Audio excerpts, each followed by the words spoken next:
Parler de Dune de Frank Herbert. Roman culte de la science-fiction moderne porté deux fois au cinéma par David Lynch, puis dernièrement par Denis Villeneuve, je reviens donc aujourd'hui sur Dune, le roman de Frank Herbert, divisé en trois parties principales, chacune marquant une étape clé dans l'évolution de l'histoire de Paul Atreides. Ces parties sont appelées livres dans l'édition originale. Je ne parlerai donc ici que des histoires initiales de Dune. Il s'agit donc de Dune, le livre 1, de Muad'Dib, le livre 2 et du prophète, le livre 3. En plus de ces trois parties principales, Dune comprend plusieurs appendices qui offrent des informations supplémentaires sur l'univers du roman. Ces appendices traitent de l'écologie d'Arrakis, de la religion et de la culture des Fremen, de l'histoire des grandes maisons et du programme génétique des Bene Gesserit. Il y a aussi un glossaire des termes spécifiques à l'univers de Dune qui aide à comprendre les nombreux concepts introduits dans le récit. Ces différentes parties du livre contribuent à construire un récit complexe et riche mélangeant politique, écologie, religion et prophétie, tout en suivant le parcours de Paul Atreides vers son destin. Pour ceux qui ne connaîtraient pas encore ou n'ont pas encore lu les livres, en voici un résumé rapide. Je donnerai ensuite les points faibles puis les points forts à mon sens de ces récits. Pour ceux qui ont déjà lu le roman ou vu les films, vous pouvez d'ores et déjà vous rendre au prochain chapitre qui parle donc des points forts et faibles de la saga littéraire. Comme souvent, on trouve dans les livres plus d'informations que dans les films qui condensent l'histoire pour en faire un spectacle pouvant tenir sur une durée plus ou moins longue sans lâcher le spectateur. Donc, faut-il lire les romans ou non? Mais avant de le savoir, n'oubliez pas de vous abonner à la chaîne. Allez, revenons sur le résumé de l'histoire pour ceux qui ne la connaîtraient pas encore. Dune est donc un roman de science-fiction épique publié en 1965 qui se déroule dans un futur lointain où des familles nobles se disputent le contrôle de la planète désertique Arrakis, aussi appelée Dune. Cette planète est la seule source de l'épice, une substance extrêmement précieuse qui prolonge la vie, améliore les capacités mentales et permet de développer les voyages spatiaux. L'histoire suit Paul Atreides, un jeune homme de 15 ans, héritier de la maison Atreides, une famille noble récemment nommée pour gouverner Arrakis. Cependant, cette nomination est en réalité un piège tendu par l'empereur Padishah Saddam IV et la maison Harkonnen, ennemie jurée des Atreides. Les Harkonnen, dirigés par le baron Vladimir Harkonnen, veulent reprendre le contrôle d'Arrakis après avoir été forcés de la céder aux Atreides. La famille Atreides, dirigée par le duc Leto, s'installe donc sur Arrakis où elle découvre rapidement les dangers mortels du désert, y compris les gigantesques vers des sables et les redoutables conditions climatiques. Oui, sur Arrakis, il n'y a que du sable et des tempêtes. Leto tente de gagner la loyauté des Fremen sur place, un peuple indigène du désert réputé pour sa force et son adaptation à cet environnement très hostile. Paul, le fils, dès son arrivée sur Arrakis, commence à avoir des visions prophétiques, un don qu'il a hérité de sa mère, Lady Jessica, membre de l'ordre des Bene Gesserit. Le Bene Gesserit est une société secrète de femmes au pouvoir psychique. Jessica, ayant dérogé aux directives de l'ordre, a donné naissance à un fils au lieu d'une fille et a initié Paul aux arts du Bene Gesserit, ce qui décuple ses capacités mentales et physiques. Paul est également le produit d'un programme génétique millénaire visant à créer le Kwisatz Haderach, un être aux pouvoirs mentaux exceptionnels capable de voir le passé, le futur et d'autres dimensions de la réalité.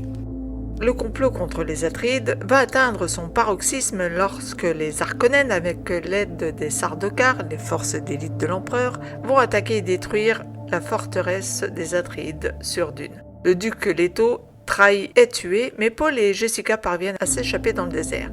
Ils vont trouver refuge chez les Fremen, qui pensent que Paul pourrait être leur messie, le Mahdi, prophétisé pour les mener vers la liberté.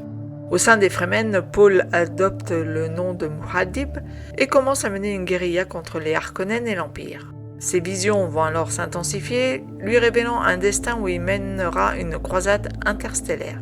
Paul va devenir de plus en plus conscient du rôle qu'il est destiné à jouer, mais il est aussi hanté par la vision des destructions que son pouvoir pourrait causer. Avec l'aide des Fremen et leur connaissance du désert, Paul va renverser les Harkonnen et forcer l'empereur à abdiquer en épousant sa fille, la princesse Irulan, consolidant ainsi son pouvoir sur Arrakis et l'Empire. Cependant, ce triomphe va marquer aussi le début de nouvelles luttes internes car Paul doit maintenant affronter les implications morales et éthiques de ses actions, ainsi que le poids de son destin prophétique. Voilà pour le résumé de l'œuvre. Passons maintenant à la critique des livres. Frank Herbert a construit un univers complexe et riche où chaque élément des paysages désertiques aux structures sociales joue un rôle crucial dans l'évolution des personnages et des événements. Il a eu l'idée de ce roman en voyant les longues plages désertiques de l'Oregon.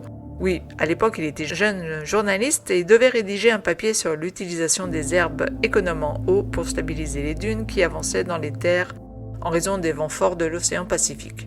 Finalement, Frank Herbert n'écrira jamais son article, mais le sujet va le marquer et il va s'atteler à de nombreuses recherches sur le sujet durant 5 ans où il va élaborer l'univers de Dune. La version en nouvelle sera soumise à plus de 20 éditeurs qui vont toutes la rejeter avant d'être finalement acceptée et publiée en août 1965 par Chilton Books, une petite maison d'édition connue essentiellement pour la publication de manuels de promotion et de réparation automobile. Oui, rien à voir avec la science-fiction. Étonnant, non, quand on sait que Dune est le premier roman de SF vendu au monde. Comme quoi il ne faut jamais désespérer de vous faire éditer si vous-même vous écrivez. Mais revenons au sujet. Alors, faut-il lire les livres ou plutôt regarder les films ? Au préalable, il faut savoir, avant de vous jeter dans la lecture de cette saga, que Dune est complexe et parfois difficile à suivre. L'univers riche et détaillé d'Herbert est peuplé de multiples factions, de termes inventés et d'intrigues politiques. Herbert aimait les longues descriptions des passages philosophiques. Le début du roman, le livre premier, est lent avec beaucoup d'exposition et de mise en place avant que l'action principale ne commence. Donc il faut savoir avant de se jeter sur la lecture que voilà, cela va être long avant d'arriver enfin à un petit peu d'action. Mais à contrario, cette lenteur permet aussi d'exprimer l'univers complexe de la planète et l'évolution progressive des personnages et des intrigues. C'est un livre essentiellement masculin, oui, c'est l'époque qui voulait ça, je parle de 1965. Les personnages féminins sont relégués ici au second plan et souvent stéréotypés. Pire même, puisque le Bene Gesserit, censé être une sorte de sororité, reflète surtout des idées patriarcales. Ici, les femmes ne sont pas des figures autonomes, mais ont un seul et unique but, celui de servir les intrigues politiques des différentes maisons.